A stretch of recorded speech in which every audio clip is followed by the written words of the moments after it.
लेकिन दाग लगाते हैं तो कोई बात नहीं, दाग छुड़ाने का भी रास्ता है। सदगुरु कबीर ने कहा है ना, ध्रुव प्रहलाद सुदामा ने ओढ़ी, शुकदेव ने निर्मल कीनी।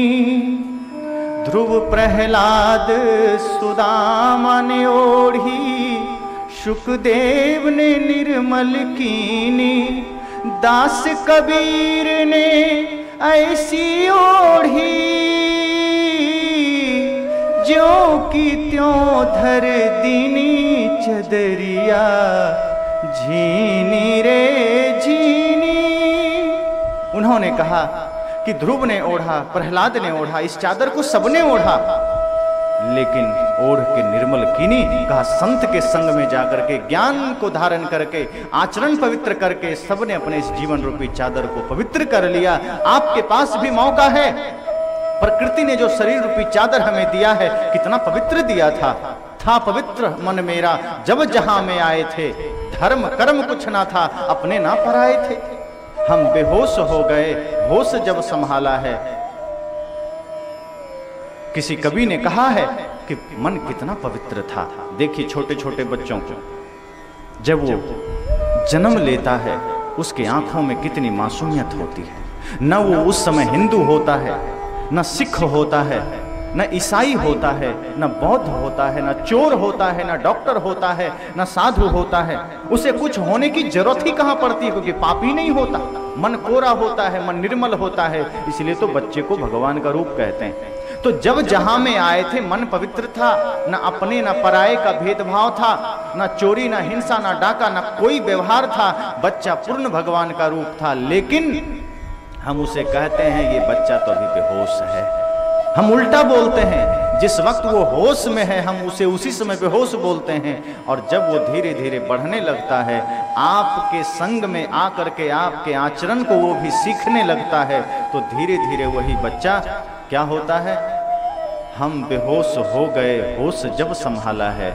और जब हम होश में आने लगते हैं, तब चोरी, डाका, क्रोध, लोभ, ईर्ष्या, द्वेष, लड़ाई, झगड़ा, तमाम सारे कचड़े हमारे मन में आते जाते हैं। तो जब हम बेहोश थे तब सत्य में तो हम उसी समय होश में थे। अब जब हम होश में हुए तो हम बेहोश हो गए। इसलिए अब समाज के ही लोग, माता पिता के ही द्वारा हमें धीरे धीरे सब कुछ सीखने समझने को मिला।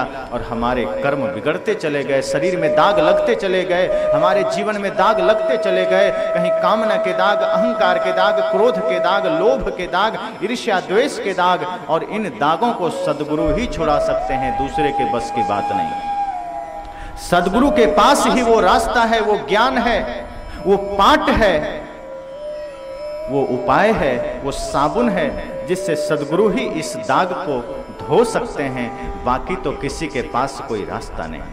आप आजकल बड़े बड़े केमिकल आ गए हैं कपड़ों के दाग छुड़ाने के, लेकिन मन के दाग छुड़ाने के लिए कोई केमिकल बाहर नहीं मिलेगा। आप गंगा नदी में भी चले जाएं तो आपको कोई केमिकल नहीं मिलेगा। आप ये सोचेंगे कि गंगा नदी में कोई केमिकल मिल जाए, कि गंगा नदी में नहा ले तो मन का पाप धुल जाए। कहा मन का पाप नहीं धुलेगा। क्यों? क्योंकि धोना था मन भूल गया, तो धोता रहा तन मलमल के। क्योंकि मन तो ज्ञान गंगा में धुलता है, मन तो सत्संग में धुलता है। सत्संग में अगर आपने डुबकी लगाई है तो मन के मैल धुलेंगे, वरना पानी में मीन प्यासी मुहे सुन सुनियावत हासी। सदगुरु कबीर ने कहा ना कि अगर आप सत्संग में पूरी चेतना के साथ नहीं आए, अगर सत्संग में आकर के भी घर की याद कर रहे हैं कि पता नहीं बेटा क्या करता होगा, बहू क्या करती होगी, बाजार का क्या हाल होगा, खेत का क्या हाल होगा, तो यहाँ बैठ करके जब आप घर लौटेंगे तो आप यही कहेंगे कि पानी में मीन पियासी मुहे सुन सुनावत हासी। कि सत्संग रूपी गंगा में बैठ के भी आप स्नान नहीं कर पाए, आपका मन का मैल नहीं धुल पाया। इसलिए इस सत्संग की गंगा में आपके मन के मैल धुलें, उसके लिए पूरी एकाग्रता चाहिए और संकल्प चाहिए कि हमें जीवन में परिवर्तित होना है। आज जो हमारा जीवन है, जिसमें ना भक्ति है, ना सेवा है, ना साधना है, ना सही संगति है, उससे हमें बदलना होगा और ध्यान देना होगा कि आपकी जैसी संगति होती है वैसा आपका आचरण और आपका जीवन बनता है। आप अपने बीच रहे हुए संगत को थोड़ा बदलिए। यदि आपके जीवन में कोई ऐब है, कोई दुर्गुण है, कोई दोष है, कोई दुराचार है, उस को लेकर के आप अपने माहौल को बदल लीजिए, आपके जीवन का व्यवहार बदल जाएगा। जैसे कोई बच्चे में कोई दुर्गुण आ गए, कोई बच्चा या कोई भी व्यक्ति, आप भी अनुभव करें, पहली बार आपने गुटखा खाया है, पहली बार आपने शराब पिया है, पहली बार आपने बीड़ी पी है, पहली बार आपने गांजा पिया है, तो मैं निश्चित कहता हूं कि पहली बार आपने जो कुछ भी लिया होगा वो अपने मित्र के ही कहने पर लिया होगा, किसी दुश्मन के कहने पर नहीं लिया होगा। मतलब साफ है कि आप गलत कदम पर पहला कदम अपने मित्र के वजह से बढ़ाए हैं। यदि उस वक्त आपके साथ कोई बढ़िया मित्र होता, कोई कृष्ण की तरह मित्र होता, तो शायद आपका कदम गलत रास्ते पर ना जाता, वो धर्म के रास्ते पर जाता, वो न्याय के रास्ते पर जाता, वो ज्ञान के रास्ते पर जाता, वो राष्ट्र निर्माण के रास्ते पर जाता। लेकिन आपने मित्र गलत बनाए, इसलिए आपका पहला कदम उसने गुटखा की ओर मोड़ दिया, इसलिए पहला कदम उसने आपके गलत रास्ते की ओर मोड़ दिया, शराब खाने की ओर मोड़ दिया।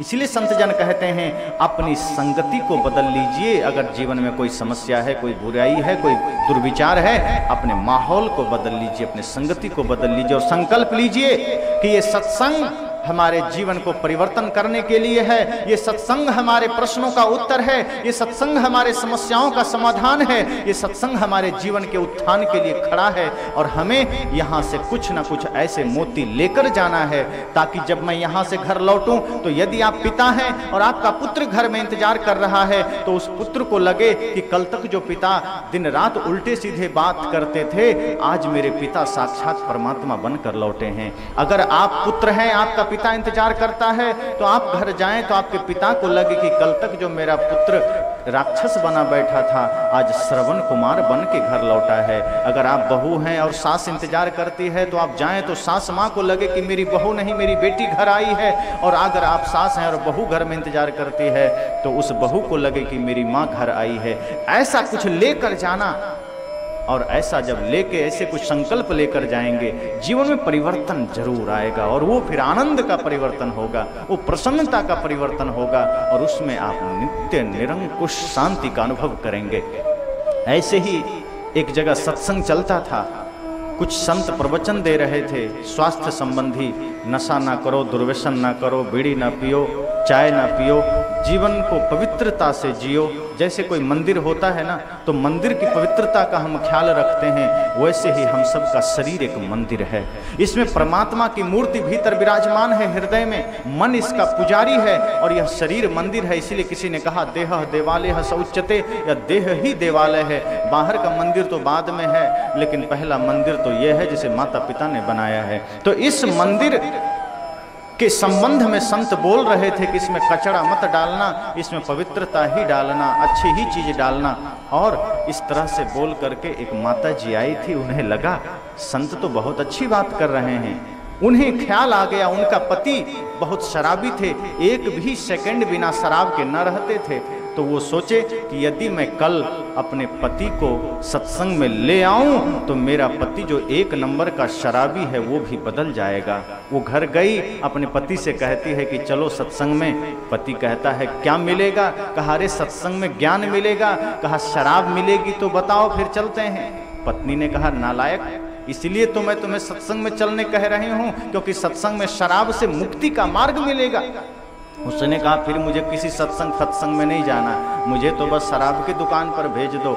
मुझे तो बोतल छूटी, मतलब जीवन छूटा, इसलिए मुझे तो बोतल नहीं छूटनी चाहिए। पत्नी ने कहा आज से भोजन बंद, अगर बात नहीं माने तो। पति थोड़ा डरा, कहा पता नहीं भोजन ना दे क्या मतलब, चलो चलते हैं। लेकिन वो करता क्या है कि सत्संग स्थल में जाने से पहले शराब की दुकान पर गया, एक बोतल शराब जेब में रख लिया, एक पी लिया और चला।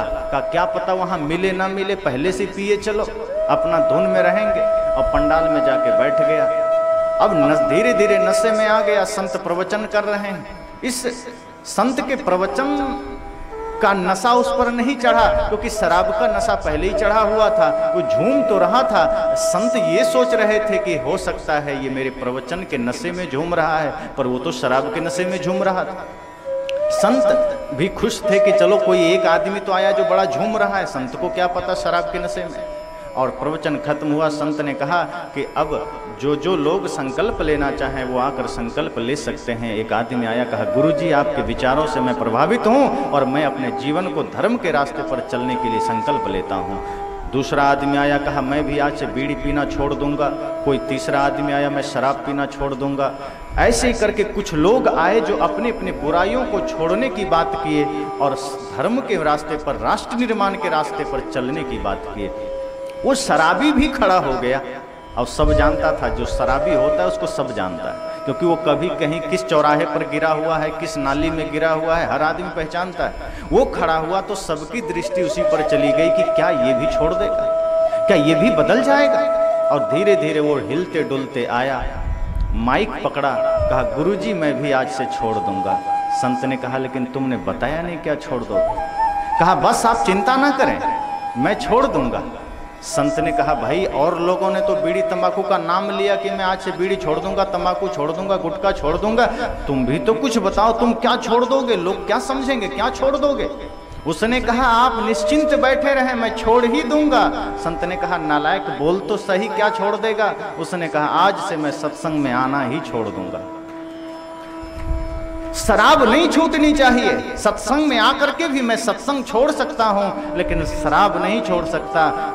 ऐसे लोगों को नरक में जाने से और अंधेरे पथ पर जाने से कोई रोक नहीं सकता, कोई बचा नहीं सकता, और फिर ऐसे लोगों के लिए कोई रास्ता नहीं बचता। ऐसे लोग सत्संग में आकर भी प्यासे चले जाते हैं, ऐसे लोग सत्संग में आकर भी अपने जीवन के नरक से मुक्ति नहीं पा सकते। इसलिए मैंने कहा कि ये जीवन होश में जीने के लिए है, ये जीवन सत्य के मार्ग पर चलने के लिए है। हम सब चेष्टा करें, प्रयास करें, कोशिश करें कि गुरुदेव सदगुरु कबीर साहब ने या अन्य संतों ने या अन्य महर्षियों ने या